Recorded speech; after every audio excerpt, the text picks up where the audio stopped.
ассалому алайкум бинандаҳои гиромӣ, ин барномаи иттилоъоти ахбор аст, мустақиман аз телевизиони Тоҷикистон. Дар студия бо шумо Савсан Ғаюрзода. имрӯз дар қасри миллат асосгузори сулҳу ваҳдати миллӣ, пешвои миллат, президенти ҷумҳурии Тоҷикистон муҳтарам Эмомалӣ Раҳмон, роҳбарони ҳайатҳо, иштирокчиёни ҷаласаи кумитаи котибони шуроҳои амнияти кишварҳои аъзои созмони аҳдномаи амнияти дастаҷамъиро ба ҳузур пазируфтанд. Сарвари давлат муҳтарам Эмомалӣ Раҳмон дар оғози суҳбат таъкид доштанд, ки мо ба ҳамкории байни кишварҳоямон дар доираи созмони аҳдномаи амнияти дастаҷамъӣ аҳамияти аввалин дараҷа медиҳем ва пайванди муҳими талошҳои муштараки мо барои расидан ба ҳадафҳо фаъолияти пурсамари котибони шуроҳои амният мебошад. дар робита ба вазъи мураккаби ҷомеаи ҷаҳонӣ, шиддат гирифтани таҳдиду хатарҳои муосир ва таъсири онҳо ба амнияти давлатҳои аъзои созмони аҳдномаи амнияти дастаҷамъӣ, афзоиши ташаннуҷи байналмилалӣ вобаста ба рақобати геополитикӣ ва дигар омилҳои халалдоркунандаи амну суботи кишварҳо, президенти мамлакат муҳтарам Эмомалӣ Раҳмон зарурати таҳкиму тавсеяи ҳамкориҳоро дар доираи созмон, ки ҷониби Тоҷикистон соли равон раёсати онро ба уҳда дорад, ишора карданд. дар ин зимн ҳамчунин вазъияти имрӯзаи кишвари ба мо ҳамсояи Афғонистон мавриди баррасӣ қарор дошт. зимни мулоқот масъалаҳои вобаста ба мубориза бар зидди дигар хатарҳо, аз ҷумла хавфҳои марбут ба бемории COVID-19, буҳрони шадиди ҷаҳонии иҷтимоиву иқтисодӣ ва молиявӣ, таъсири онҳо ба амният ва иқтисодиёти кишварҳо, бехатарии биологӣ ва гардиши ғайриқонунии маводи нашаовар баррасӣ гардид. дар ин зимн фаъолияти муштараки давлатҳои аъзои созмони аҳдномаи амнияти дастаҷамъӣ, ҳамоҳангсозии амалҳои хадамоти махсус аз ҷумла дар соҳаи мубориза бо киберҷиноятҳо зарур шумурда шуд. дар охир президенти мамлакат муҳтарам Эмомалӣ Раҳмон ба кори ҷаласаи кумитаи котибони шуроҳои амнияти кишварҳои аъзои созмони аҳдномаи амнияти дастаҷамъӣ комёбӣ орзу карда, изҳори умед намуданд, ки натиҷаҳои ин ҳамоиш барои расидан ба ҳадафҳои дар пеш гузошта пурсамар хоҳад буд. имрӯз дар шаҳри Душанбе ҷаласаи кумитаи котиботи шӯрои амнияти давлатҳо, аъзои созмони аҳдномаи амнияти дастаҷамъӣ, ҷумҳурии Тоҷикистон, Федератсияи Россия, ҷумҳуриҳои Қазоқистон, Арманистон, Беларус ва Қирғизистон баргузор гардид. зимни ҷаласаи навбатӣ ҳамаи самтҳои гуногуни ҳамкории мавриди таваҷҷӯҳи кишварҳои аъзои созмон ва масоили муҳими минтақавию байналмилалӣ баррасӣ шуд. аз ҷумла ба масъалаҳои мубориза бар зидди терроризм ва экстремизм, таъмини амният дар сарҳади ҷанубии давлатҳои аъзои созмони аҳдномаи амнияти дастаҷамъӣ, гардиши ғайриқонунии маводи мухаддир, масъалаи ҳуқуқӣ ва расонидани ёрии ҳуқуқӣ вобаста ба ташаккули қувва ва васоити сохтори аҳдномаи дастаҷамъӣ дар ҳудуди давлатҳои аъзои созмони аҳдномаи амнияти дастаҷамъӣ, зарурати таҳияи нақшаи муҷаҳҳазгардонии қувваҳои зудамали дастаҷамъии созмони аҳдномаи амнияти дастаҷамъӣ бо силоҳи муосир, техникаи ҳарбӣ ва махсус дар бораи нақшаи чорабиниҳо бахшида ба 30-солагии имзои шартномаи амнияти дастаҷамъӣ ва 20-солагии таъсисёбии созмони аҳдномаи амнияти дастаҷамъӣ ва ғайра аҳамияти хоса зоҳир карда шуд.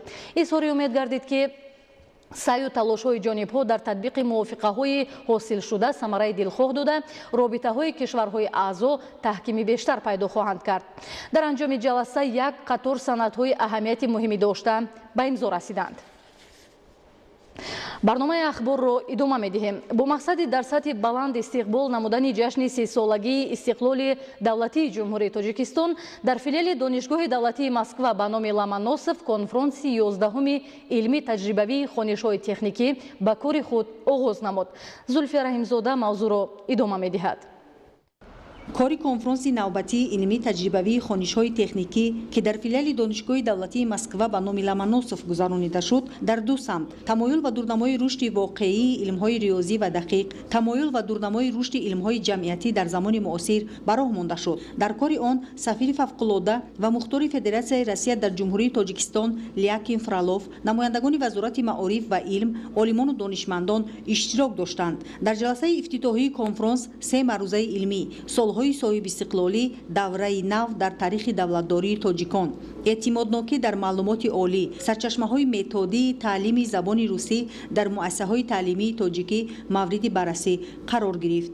ҷолиби диққат он аст ки имсол иштирокчиёни хонишҳои техникӣ метавонанд тариқи мустақим дар платформаи Zoom беш аз 35 нафар иштирокчиён аз хориҷи кишвар тариқи мустақим дар платформаи Zoom пайваст хоҳанд шуд. Ҳамин хонишҳои техникӣ як майдони хубе ҳаст ки ҳам донишҷӯён ва ҳам олимони сатҳи байналмилалӣ, яъне ки дар ин як майдоне ҳаст ки инҳо бо ҳам метавонанд таҷриба гиранд, муколама кунанд ва маърузаҳои худро бо иштироки мутахассисони сатҳи байналмилалӣ баррасӣ кунанд. конфронси хонишҳои техникии кори худро дар 7 бахш масъалаҳои актуалии математика ва информатикаи амалӣ, маводшиносии муосир, масоили геология ва экология, тоҷикистони соҳиби истиқлол, гузашта ва имрӯз, мушкилот ва самтҳои муосири тағйирёбии иқтисодиёти Тоҷикистон, мушкилоти ҷаҳонии сиёсӣ, фалсафа ва социология дар замони муосир ва илмҳои филологӣ дар фазои таълимӣ ҷудо намуд. Дар 7 бахши ҷудошуда зиёда аз 100 маърузаи илмӣ давоми 2 рӯз мавриди баррасӣ ва муҳокима қарор хоҳад гирифт. Зульфия Раҳимзода, Камоли Муҳаммадёр, Фирӯзи Мусо, Ахбор. ба воситаи шабакаҳои иҷтимоӣ ва сомонаҳои интернетӣ иттилоот дар фурсати кӯтоҳ паҳн мегардад. ҳоло истифодабарандагони интернет бештар ҷавонон мебошанд. дар омӯзиш ва таҳлили иттилоот зиракии сиёсӣ ва хулосабарории дуруст нақши асосӣ дорад. шарҳи бештари мавзӯъ дар гузориши ҳамкоронамон. дар асри нав ки онро асри иттилоот унвон карданд, таъсири иттилоот бисёр амиқ ва нишонрас аст, зеро имрӯз бо рушди фаъоли интернет шабакаҳои иҷтимоӣ таъсири худро дар тафаккури ҷомеа хеле амиқ мегузоранд.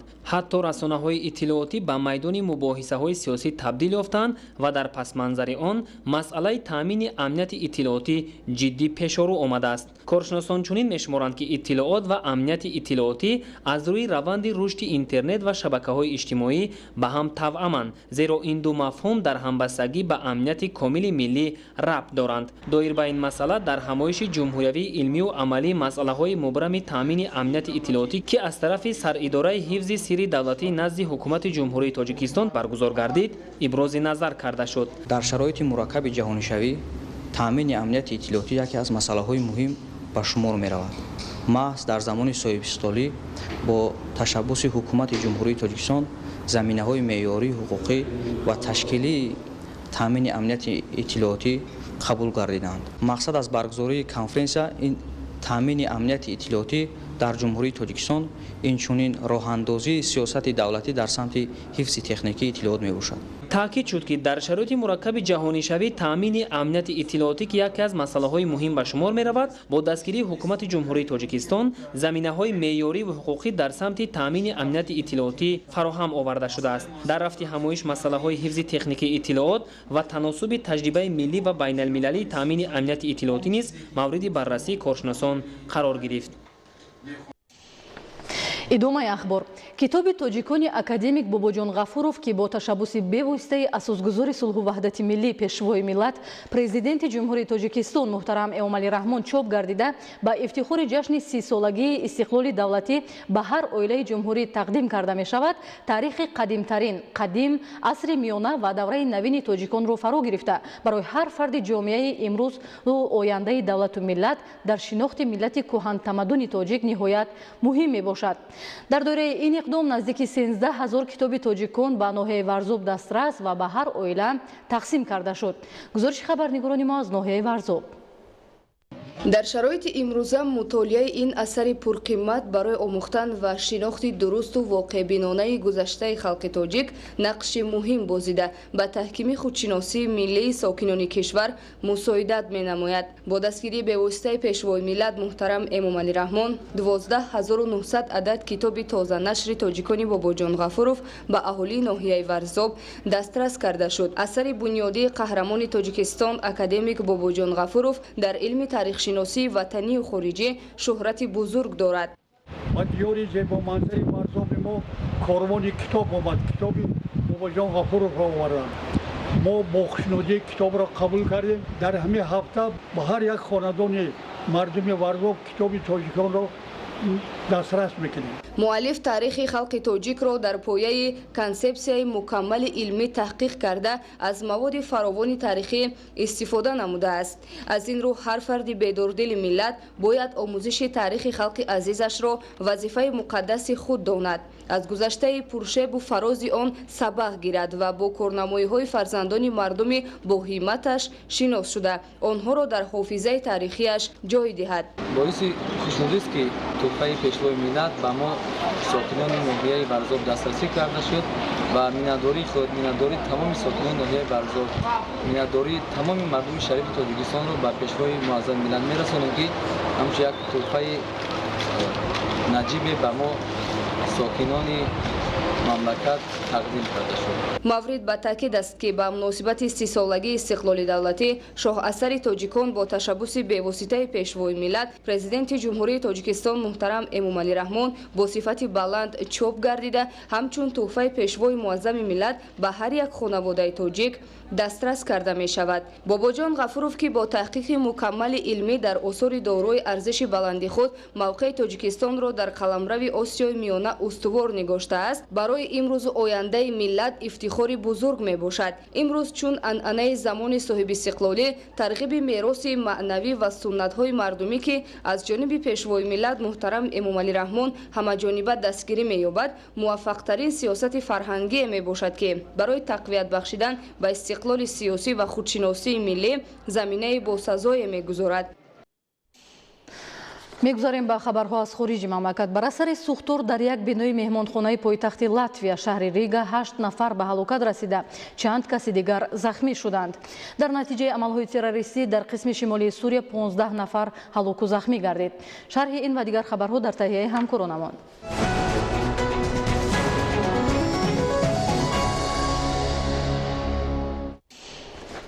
در ناحیه نوروباد کشت کартошка ادامه دارد. دهقانان برای زیاد نمودن میدان کشت و استحصال کартошка از زمین‌های موجوده عاقلانه و ثمرناک استفاده می‌برند.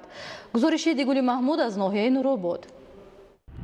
اقلیم و شرایط ناحیه نوروباد برای رشد ساحه کشاورزی خیلی هم سازگار بوده.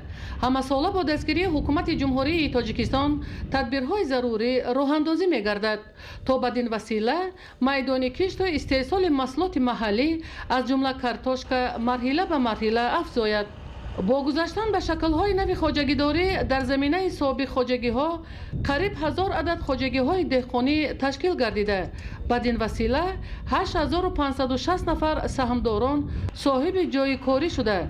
استحصال محصولات کشاورزی نیز افزوده ایستاده است. سال روان با مساعد آمدن باد و هوا در مقایسه با سال گذشته اهل زحمت خواجگی ها کشت زراعت های کشاورزی را در حدود موضع های برای کартошка پیش بینی شده پیشتر آغاز کردند. این است که در حدود یک قطار جماعت های دهات از جمله موجیخرف، پندوچه و چنار شماره زیادی خواجگی ها کشت کартошка را به آخر رسانیده ایستادند.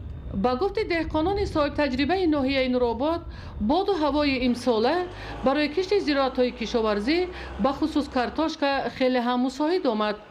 از این رو اهل زحمت خواجگی ها از زمین های موجوده عاقلانه و ثمرناک استفاده برده بهر آن کوشش دارند تا میدان کشت زراعت ها را در قیاس به سال گذشته باز هم زیاد کنند. زیرا در شرایط کوهستان دهقانان از کартошка کاری درآمد زیاد میگیرند. سال گذشته در میدان 20 هکتار کартошка کاری داشتیم. اصلا زندگی ما حساب همین کартошка پروری است.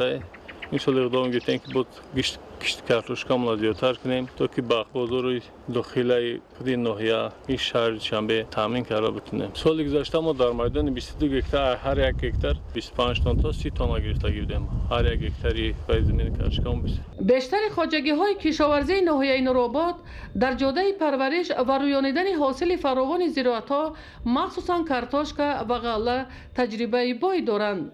از این رو اهل زحمت خواجگی ها بهر آن جد و جهد دارند که با زیاد نمودن میدان کشت و استحصال کартошка در تامین بازارهای کشور عزیزمان با محصولات خوشصفت محلی سهم با سزای خود را گذارند. ایدگل محمود دادرجان میرزازاده برای برنامه اخبار از ناحیه نوروباد. дар ноҳияи восеъ бо дастгирии ҳукумати ҷумҳурии тоҷикистон барои беҳтар намудани таъминоти оби полезӣ навсозии 4 пойгоҳи обкашӣ идома дорад. тибқи лоиҳа дар ин пойгоҳҳои обкашӣ 9 адад агрегатҳои нав насб карда мешавад. идомаи мавзӯъ дар гузориши Саидҷафари Маҳмадалӣ ва Хуршеди Нодирхон. дар ноҳияи восеъ аз майдони умумии 16033 гектар заминҳои корами обӣ майдони беш аз 7000 гектари он тавассути пойгоҳи обкашӣ обёрӣ карда мешавад. барои беҳтар намудани таъминоти оби полезӣ ва кори муназзами иншооти обрасонӣ имрӯзҳо дар ноҳия бо дастгирии ҳукумати ҷумҳурии тоҷикистон ва гурӯҳи татбиқи лоиҳаи идоракунии захираҳои об дар ҳавзаи дарёи Панҷ ва пудратчии ширкати сохтмонии ҷамъияти саҳмии кушодаи тоҷик гидроэлектромонтаж навсозии 4 пойгоҳи обкашӣ идома дорад. дар ноҳия 21 адад пойгоҳи обкашӣ амал мекунад ки 104 адад насосҳои агрегативӣ дар бар мекунад. аз пойгоҳи барқии обкашӣ ҷанубӣ як солҳои пешин майдони 2500 гектар заминҳои кишти хоҷагиҳои деҳоти Абдии Авазов обёрӣ карда мешуд. дар доираи татбиқи лоиҳа дар ин пойгоҳи обкашӣ дар баробари таъмири асосии бино ва агрегатҳои мавҷуда ҳамзамон таҷҳизоти нави обрасонӣ низ насб карда мешавад. аз ҷониби татбиқи лоиҳа пойгоҳи обкашии ҷанубӣ 1 ва Москваи 1 ва Москваи 2 таъмир шуда истоданд. дар пойгоҳи обкашӣ Москва рақами 1 ва 2 ин мавзеъ низ таъмири асосии бинои пойгоҳи обкашӣ дар марҳилаи анҷомёбӣ қарор дорад.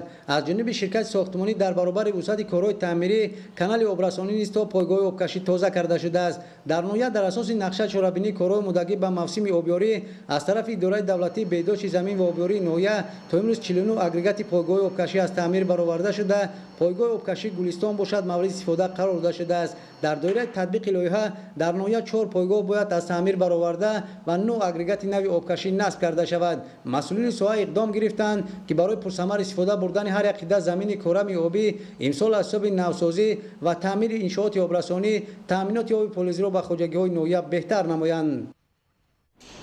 идомаи ахбор. дар филиали донишгоҳи Хула ва Пулоди Москва дар шаҳри Душанбе конференсияи ҷумҳуриявии илмӣ оид ба масъалаҳои омӯзиши забонҳои хориҷӣ баргузор шуд ки дар он омӯзгорони донишгоҳҳои мамлакат иштирок ва суханронӣ намуданд. таъкид гардид ки дар шароити муосир донистани забонҳои хориҷӣ калидест ки дари илму маърифати ҷаҳониро барои ҳар як нафар мекушояд. ин пайвандиҳо бегумон ба боло рафтани саводнокӣ ва ташаккули ҷаҳонбинии замонавӣ таъсири мусбӣ мерасонад. имрӯз зарур аст ки тарзи таълими забонҳои хориҷӣ аз ҷумла русӣ ва англисиро дар макотиби таҳсилоти миёнаву олӣ боз ҳам беҳтар намуда омӯзгорони ботаҷрибаро ҷалб намоем. бинандаҳои азизу гиромӣ, ин буд якчанд хабаргузорише ки ҳамкоронамон то ин лаҳза баҳри шумо омода намуданд. хайр, саломат бошед.